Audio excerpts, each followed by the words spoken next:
First of all, just bring us up to date on the injury situation, please. Are Jordan Henderson and Andy Robertson available this weekend? Is Sadio Mane fully fit? And is Fabinho available as well? Because we didn't see him at training last night.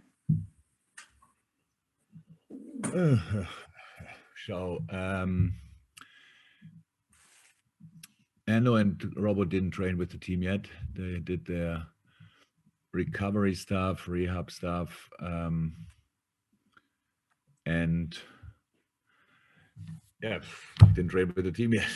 It's yeah, pretty close. Will be a late decision about that. Sadio's good, and Fab came only back lately, and he did recovery, and so I hope he can train today. That's the plan. Didn't hear yet anything different, but in the end, we'll have to wait until tomorrow. And the fact that Arsenal can go above you in the table, what does that say about the importance of this game in terms of top four, but also in terms of the title race as well? Yeah, it says a lot. It's just a title race. It's a bit early for that, but yeah, to stay up there, we all know we need just in front of Arsenal to stay in and around the top of the league. You need results, and we didn't have enough good results in the last few weeks. That's why the situation is like it is. And yes, we lost at West Ham. But even if we would have drawn there, the situation would not be massively different. Obviously, with the win, yes, but with the draw, not. So that's it. We know that we have to perform. We know we have to fight, and that's pretty much the most important information. Probably, we have to fight because Arsenal is a really good football team, but we are at Anfield, and we have to show that, and we have to make clear that's a massive difference for all teams and for us as well. So, and that's why. I'm really looking forward to it. It's a while ago that we played here. Now we have 3 home games in a row, but I said a while ago, and yeah, can't wait to start. That's Alex from PLP, and that's Juliet from the BBC. Alex and Sue. Hi, Jürgen. How are you? Hi, Alex. I'm good, thank you. Good. After those disappointing results in the league, would you say it was a good time for the international break to come, to reset and go again? Nope. I hate international breaks. Absolutely, no. And it didn't help from an injury point of view. So let me say like this: if we would have played the week after, not again immediately again 3 days later, our players for sure would have had, all players who had no games would have had 2 days off with their international, with the teams, with the national teams. They train pretty much through all this because the coaches want to have their own targets and own agenda, and they want to very often think that they have to do physical work with them as well. And no, I don't like it. And so it was not helpful. That was the question. I would have loved to play the weekend after. And Arsenal, bottom of the league at the start of the season, now just one place below you. What do you make of the way they've managed to totally transform their season? Oh, great. But I'm not surprised. It's, look, the season starts, the winner of the first match day, if you win the first match 4-0, you get asked questions about can you win the league, stuff like this, and you think, oh my God, it's really early. If you lose the first game, then you are directly in the relegation battle. Obviously, with the quality of Arsenal, there was never a chance that they stay where they were at the beginning of the season. And so it was always clear that they'll come back. The way they came back is not normal because they are since then have an incredible run of results, and they are good. They are good. They know they were lucky in 1 or 2 games where it could have been different. All these kind of things. Crystal Palace played an incredible game against Arsenal, for example, and I think Arsenal equalized late, if I remembered right. And so, but these kind of things you need to get results together, and it's what they did. And they won a lot of games, and that's where they are. But we are not surprised that Arsenal is a really good football team, and but we have to make sure that nobody forgets that we are a really good football team as well. And we lost the last game, yes, that's true, but that is over long ago, if you want, 2 weeks ago. So now we have a chance to do better, and that's what we will try. Thanks, Alex. We'll go to Juliet from the BBC, and then we'll go to James from TalkSport. Hey, Jurgen. I'm not going to ask you about Stephen and Aston Villa, but something he said yesterday about you, saying that if you signed a lifetime contract right now, he'd be happy, obviously, for Liverpool and for you yourself. I know last month you spoke about, you have 3 years left on your contract until 2024. Would you look beyond that if that contract offer was there? Wow. Wow. I thought Stevie said a lot of nice things and really smart things. And I watched the press conference. It was incredibly good and mature. Let's talk about Aston Villa and Steven Gerrard and not Liverpool and Steven Gerrard. And now you make of this that question. I don't have to think about these kind of things in the moment, thank God, because we are in the middle of this season and that's all what we are focused on. And I really think I spoke often enough. No other manager gets asked that often about things what happened in 2.5 years or 3 years or 4 years. So at least I don't know. And I didn't think about it until you asked me now. I don't want to think now about it. So it's all fine how it is.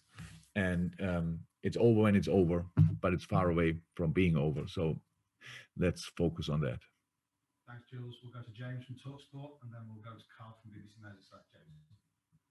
Jurgen, Mikel Arteta said last year after you played that even if his side pressed perfectly against you, you have Virgil van Dijk who can play a 60-yard pass straight to the chest of Mo Salah. When you talk about Van Dijk from a defensive point of view, he's obviously sensational as a player, but from an attacking point of view, how much of a weapon is he for your side?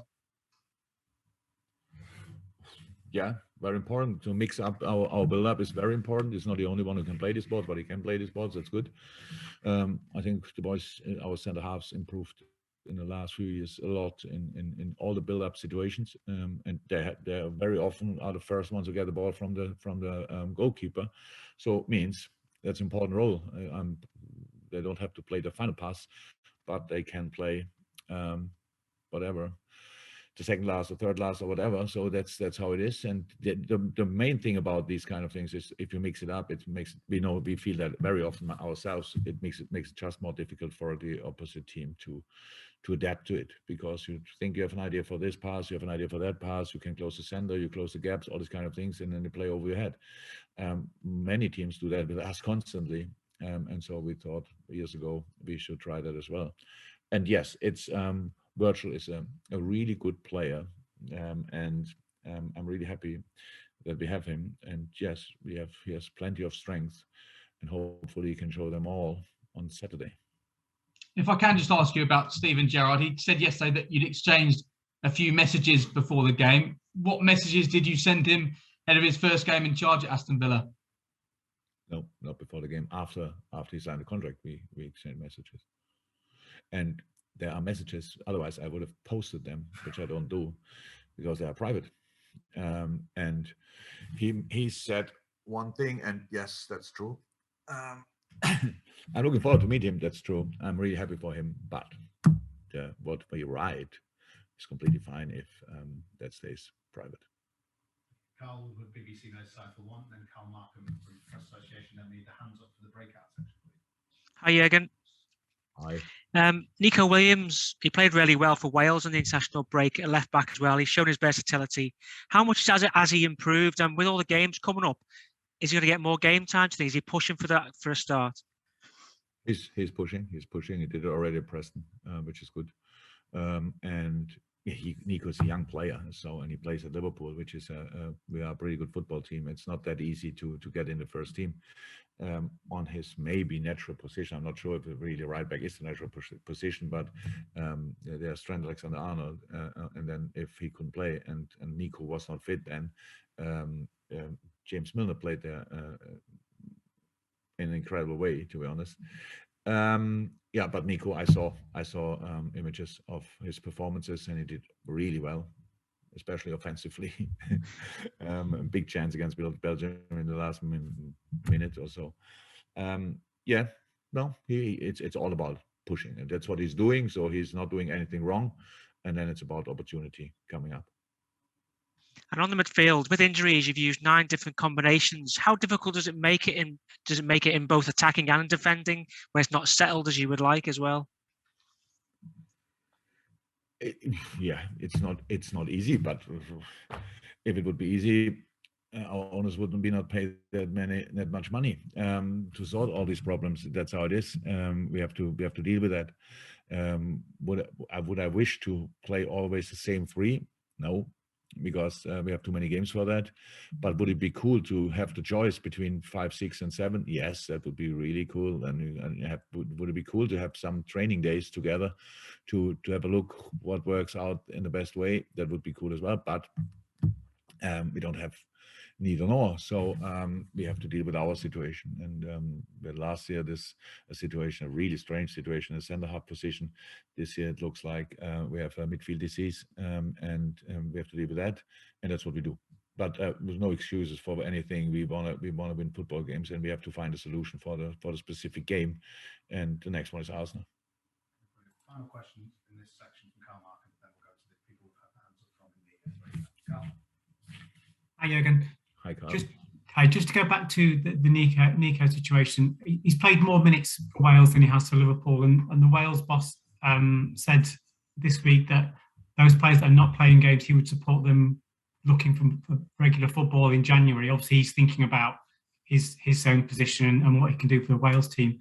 What do you think is a possibility that the Nico might have to go out on loan somewhere, maybe to get some minutes in January? Is that something you've even thought about yet, or is it just a question of holding on to players for the time being? We are really short of players. The last thing I'm thinking about in the moment is who could go on loan in the winter, and didn't think about that in the Nico case. I can 100% understand that a colleague from Wales that he thinks it would make sense that they play, but they are nearly qualified, or they are in a what is it? They can qualify for the World Cup with a lot of players who are not first choice in their teams. So I think it makes absolute sense that Nico is here developing every day, and that's what he's doing. And to fight through the situation, that's what he's doing. Just going on loan, and you never know where he will end up. On not Nico, but in general, a player. You have to, first and foremost, you have to make sure you fight where you are, because if you don't sort your problems where you are, you will carry them with you to the next club as well. I said before, it's not easy to be a first lineup player constantly at Liverpool. We have a really strong squad, but Nico is developing, Nico is improving, and that's why Nico could play how he played again for Wales, not only against Belgium, but as well against Belgium. And that's it. Just quickly on the squad, we've spoken about Hendo, Sadio, and Robbo, but I'm just wondering, any of the longer term ones closer to being available for you? For the weekend, no. The closest are probably Millie and Naby. I think we explained already with Curtis, we have to, would not say day by day, but probably week by week until anybody gives us the green light, or him the green light.